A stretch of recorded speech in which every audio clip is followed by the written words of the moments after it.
வணக்கம். உங்கள் சந்தனா டெய்லரிங் ஷாப்லேருந்து வடமா பேசுகிறேன். இன்றைக்கி பாவடை, சாதா பாவடை. இன்றைக்கி பாடம் 8.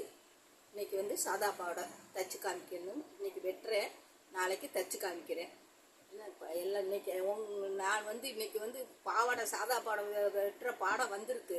ஆனால் தைக்கிறதுக்கு இன்றைக்கி சாதா பாடை 2 பாவடை கொடுத்துருக்காங்க தைச்சி கொடுக்க சொல்லி.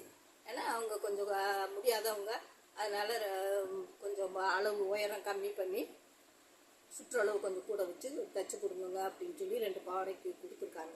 இப்போ அதைத்தான் இப்போ உங்களுக்கு வீடியோவில் போட்டு வெட்டி காமிக்கிறேன், நாளைக்கு தைச்சி காமிக்கிறேன். பாருங்கள், வரிசையாக பாடங்கள் ஒரு பாடமும் விடாமல் நான் எடுத்துக்கிட்டு இருக்கேன். அளவுகளையும் சொல்கிறேன், நீங்கள் குறித்து வச்சுக்கோங்க. தைக்கிற மெத்தேடையும் போட்டு விடுறேன். பாருங்கள், கிளாஸ்க்கு வர்ற மாதிரியே இருக்கும். அப்படி இப்போ எல்லா பிள்ளைகிட்டையும் நானும் சொல்லிடுறேன். நீங்கள் அக்கம் பக்கத்தில் இருக்கவங்கள செல்லுலேயே பார்த்துக்கிட சொல்லுங்கப்பா, நான் வெட்டுறதையும் தைக்கிறதையும் அப்படின்னு. இப்போ வெட்டுறது சொல்கிறேன். அளவு அவங்க 2.5 மீட்டர் கொடுத்துருக்காங்க. அவங்களுடைய இடுப்பு சுற்றளவு 40. அவங்களுக்கு தேவையான உயரம் 33 எடுத்து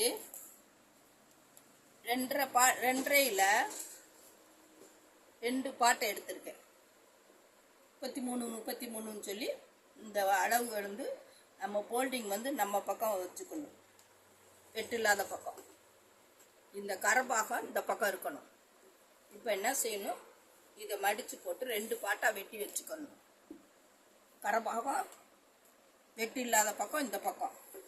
இப்போ இந்த 2 பாட்டு இதில் வெட்டிக்கிறேன். உயரம் 33, அவங்களுக்கு இடுப்பு சுற்றளவு 40. அப்படிங்கிறப்ப இதில் சுற்றளவு பத்தாது. அப்போ என்ன செஞ்சு அவங்க 2.5 மீட்டர் கொடுத்துருக்காங்க. இதில் ஒரு பாட்டை வெட்டி இதில் ஜாயின் பண்ணிக்கலாம். இது குறுக்கு துணி தான், ஏன்னா இதில் 1/2 மீட்ரு தான் இருக்கும். அது 2 மீட்ரு, இது 1/2 மீட்ரு. இதை எப்படி குறுக்க போட்டு இது 3 பாட்டு மாதிரி வச்சோம்னா அவங்களுக்கு சுற்றளவு கரெக்டாக கிடைக்கும். இதில் நம்ம கொஞ்சம் இந்த மேல் நாடாவுக்கு இதில் கொஞ்சம் வெட்டிக்கிடுவேன். வெட்டிட்டு அப்படியே இதில் வச்சு நாளைக்கு தைக்கிற மெத்தடையும் சொல்கிறேன் பாருங்கள்.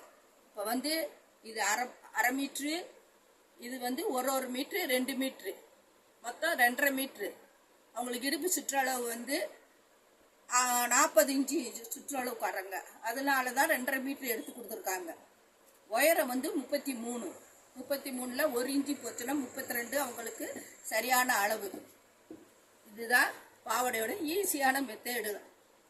என்ன, இப்போ 2.5 மீட்ரு கொடுத்துருக்காங்க. சுற்றளவு அவங்களுக்கு 40, உயரம் 33, அதில் 1 இன்ச்சு நம்ம பட்டி போச்சுன்னா 32 தான் மெத்தேடு. மேலே சுருக்கு பிடிச்சி கயிறு போட போகிறோம். பார்த்துக்குங்க வெட்டுற மெத்தேடு. யாரும் சாதா பாவடை கொடுத்தா வாங்கி தைங்க. அவங்க இடுப்பு சுற்றளவு மட்டும் எடுத்துக்கோங்க. உயரத்தை அவங்க எவ்வளோக்கு தேவையான உயரமோ அளந்துக்கோங்க. அளந்துட்டு சுருக்கு பிடிச்சி மேலே நாடா போட்டு தைச்சி கொடுங்க. அதுக்குமே இப்போ 70 ரூபா 80 ரூபா வாங்குறேன் நான். என்ன, அதனால் எது நமக்கு எந்த வேலை ஈஸியாக இருக்கோ அந்த வேலை கொடுத்தா முடியாதுன்னு சொல்லாமல் வாங்கி தைங்க. அதுக்குத்தான் நான் ஒவ்வொரு பாடமாக உங்களுக்கு போட்டு காமிக்கிறேன். இப்போ இன்னி வயசானவங்க இந்த மாதிரி சுருக்கு பாவடை போடுறாங்க, கட்டுறாங்க. என்ன, பாருங்கள், சப்ஸ்கிரைப் பண்ணி விடுங்க, லைக் பண்ணுங்க. என்ன, ஒவ்வொரு பாடமும் என்னுடைய வேலைகளையும் ஒதுக்கி நான் விடாமல் கிளாஸுக்கு போட்டுக்கிட்டு இருக்கேன் உங்களுக்காண்டி.